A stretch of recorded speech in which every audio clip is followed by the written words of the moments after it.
Hi all അസ്സാം വലൈക്കും. എല്ലാവർക്കും സുഖമാണെന്ന് വിശ്വസിക്കുന്നു. അപ്പോൾ ഇന്നത്തെ പുതിയ റെസിപ്പി എന്ന് പറഞ്ഞാൽ ഒരു മാമ്പഴ പുളിശ്ശേരിൻ്റെ റെസിപ്പിയാണ്. മാമ്പഴ പുളിശ്ശേരി എന്ന് കേൾക്കുമ്പോൾ തന്നെ കൊതിയൂറും അല്ലേ. അത്രയും നല്ലൊരു അടിപൊളി റെസിപ്പി എന്ന് തന്നെ പറയാം.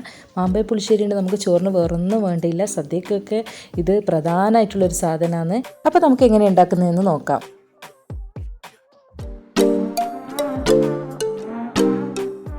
അപ്പോൾ നമുക്ക് ആദ്യം തന്നെ മാങ്ങ ഒന്ന് കട്ട് ചെയ്യാം. ഞാനിപ്പോൾ കട്ട് ചെയ്തിട്ടുള്ളതാണ് ഉണ്ടാക്കുന്നത്. സാധാരണ നമുക്ക് ചെറിയ ചെറിയ മാങ്ങ കിട്ടുവാണെങ്കിൽ അത് മുഴുവനോടെ തൊലി കളഞ്ഞിട്ട് ഇടാവുന്നതേ ഉള്ളൂ. അതായത് പിന്നെ ചെറിയ മാങ്ങയില്ല, പഞ്ചസാര മാങ്ങ എന്നൊക്കെ പറയും. അത് കിട്ടിയിട്ടുണ്ടെങ്കിൽ അതാണ് ഏറ്റവും കൂടുതൽ ടേസ്റ്റ്. ഇതിപ്പോൾ എനിക്കൊരു പാർട്ടിക്ക് ആവശ്യത്തിന് ഉണ്ടാക്കുന്നത് കൊണ്ട് തന്നെ ഞാൻ തോളം മാങ്ങ ചെറുതായിട്ട് അരിഞ്ഞിട്ടെടുത്തിട്ടാണ് മാമ്പഴ പുളിശ്ശേരി ഉണ്ടാക്കുന്നത്. നമ്മളിപ്പോൾ വീട്ടിൽ ഒറ്റയ്ക്കെല്ലാം ഉണ്ടാക്കുന്നതാണെങ്കിൽ മറ്റേ ഞാൻ പറഞ്ഞ പോലെ ചെറിയ മാങ്ങ കിട്ടുവാണെങ്കിൽ അത് ഭയങ്കര ടേസ്റ്റാണ്. അപ്പോൾ പിന്നെ ഞാനിന്നൊരു 2 കിലോത്തോളം മാങ്ങ എടുത്തിട്ടുണ്ട്. പച്ച തോടായിരുന്നു എൻ്റെ മാങ്ങൻ്റെത്.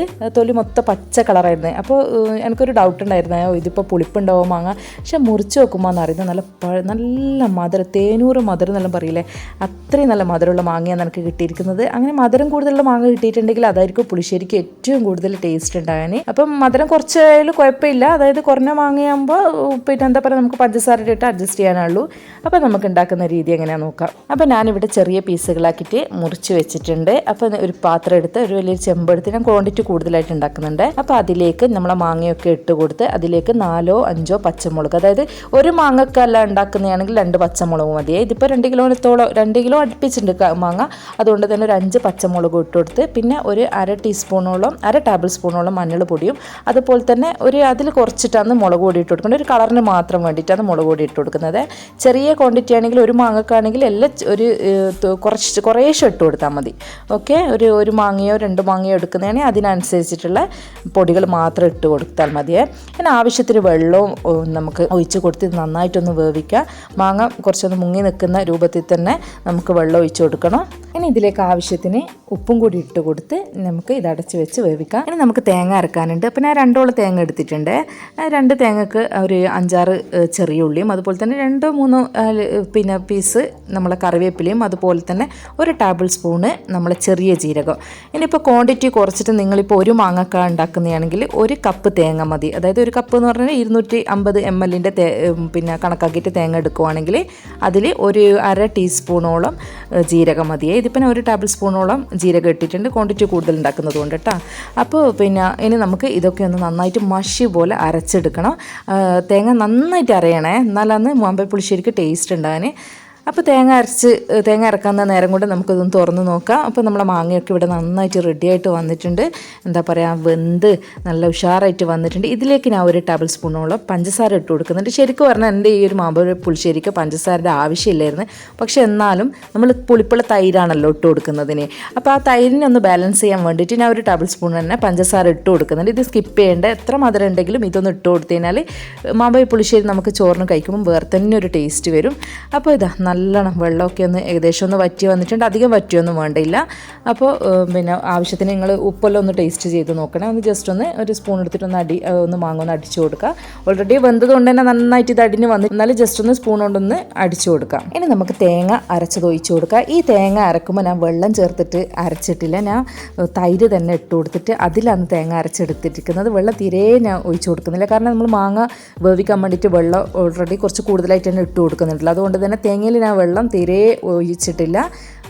കുഴപ്പമൊന്നുമില്ല. ഇനിയിപ്പോൾ വെള്ളം ഒഴിച്ചിട്ട് അരക്കുന്നതാണെങ്കിൽ കുഴപ്പമൊന്നുമില്ല കേട്ടോ. ടേസ്റ്റിന് വലിയ വ്യത്യാസമൊന്നും വരുമൊന്നുമില്ല. പക്ഷെ ഞാൻ വെറും തൈരിട്ടിട്ട് തന്നെ തേങ്ങ അരച്ചെടുത്തത് നല്ലോണം നേർമനയാക്കിയിട്ട് അരച്ചെടുത്തിട്ടുണ്ട്. അത് ഒഴിച്ചു കൊടുത്ത് അത് നന്നായിട്ടൊന്ന് തിളക്കണം.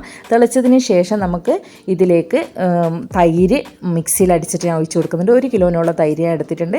അത് മിക്സിയിൽ നന്നായിട്ട് എന്താ പറയുക, കട്ടകളൊന്നും ഇല്ലാതെ ഒന്ന് കുറച്ചൊരു വെള്ളവും ചേർത്ത് കൊടുത്തിട്ട് ഒന്ന് അധികം ഇല്ലേ, ഒരു 3-4 ടേബിൾ സ്പൂണോളം വെള്ളം കൂടി ചേർത്ത് കൊടുത്തിട്ട് നന്നായിട്ടൊന്ന് മിക്സിയിൽ അരച്ചെടുത്ത് ഇത് നമ്മൾ ഈ മാമ്പഴ പുളിശ്ശേരിയിലേക്ക് ഒഴിച്ചു കൊടുക്കുക.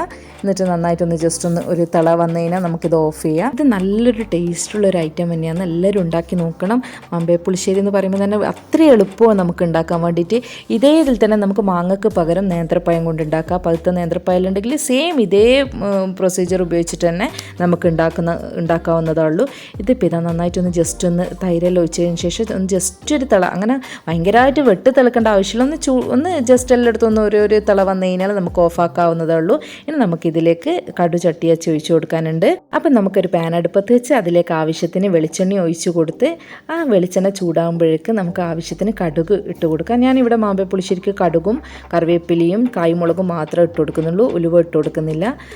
അതായിരിക്കും അതിൻ്റെതായ ടേസ്റ്റ്. അതായത് ഉലുവ ഇടുമ്പോൾ ചെറിയൊരു ടേസ്റ്റിന് വ്യത്യാസം വരുന്നത് പോലെ എനിക്ക് തോന്നിയിട്ടുണ്ട്. അതുകൊണ്ട് തന്നെ ഞാനിവിടെ വെറും കടുകും കായ്മുളകും കറിവേപ്പിലയും മാത്രമാണ് വറുത്തിട്ട് ഒഴിച്ച് കൊടുക്കുന്നത്. അത് നന്നായിട്ടൊന്ന് കടുകൊക്കെ പൊട്ടിയെന്ന് കണ്ടു കഴിഞ്ഞാൽ എന്താക്കുക, ചൂടോടെ തന്നെ നമുക്ക് നമ്മളെ മാമ്പഴ പുളിശ്ശേരിയിലേക്ക് ഇട്ട് കൊടുക്കുക. അതിന് മുന്നേറ്റ് കുറച്ച് മഞ്ഞൾ പൊടിയും കൂടി ഞാൻ ഈ കടുവ് ഇത് ചട്ടിയാച്ചുന്നതിൽ ഇട്ട് കൊടുക്കുന്നുണ്ട്. അത് കളറിന് വേണ്ടിയിട്ടാണ് അത് ഇട്ട് കൊടുക്കുന്നത്, നല്ലതായിരിക്കും. ഇനിയിപ്പോൾ മാമ്പഴ പുളിശ്ശേരി എല്ലാം ഒന്ന് ഇളക്കി യോജിപ്പിച്ച് ഇപ്പോൾ തന്നെ നമ്മൾ മാമ്പഴ പുളിശ്ശേരി നല്ല അടിപൊളി ലൈറ്റ് യെല്ലോ കളർ, നല്ലൊരു കളറാണ് നമുക്ക് കിട്ടിയിരിക്കുന്ന മാമ്പഴ പുളിശ്ശേരിൻ്റെത്. അത് കിട്ടുന്ന കാരണം എന്ന് വെച്ച് കഴിഞ്ഞാൽ നമ്മൾ ഈ വെളിച്ചെണ്ണയിൽ കുറച്ച് മഞ്ഞൾ പൊടിയും കൂടി ഇട്ട് കൊടുക്കുന്നത് കൊണ്ടാണ് ഈ ഒരു കളറിൽ കിട്ടുന്നത്.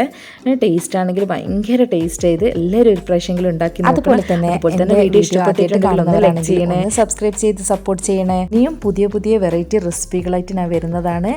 അതുവരേക്കും എല്ലാവരോടും thank you for watching my video.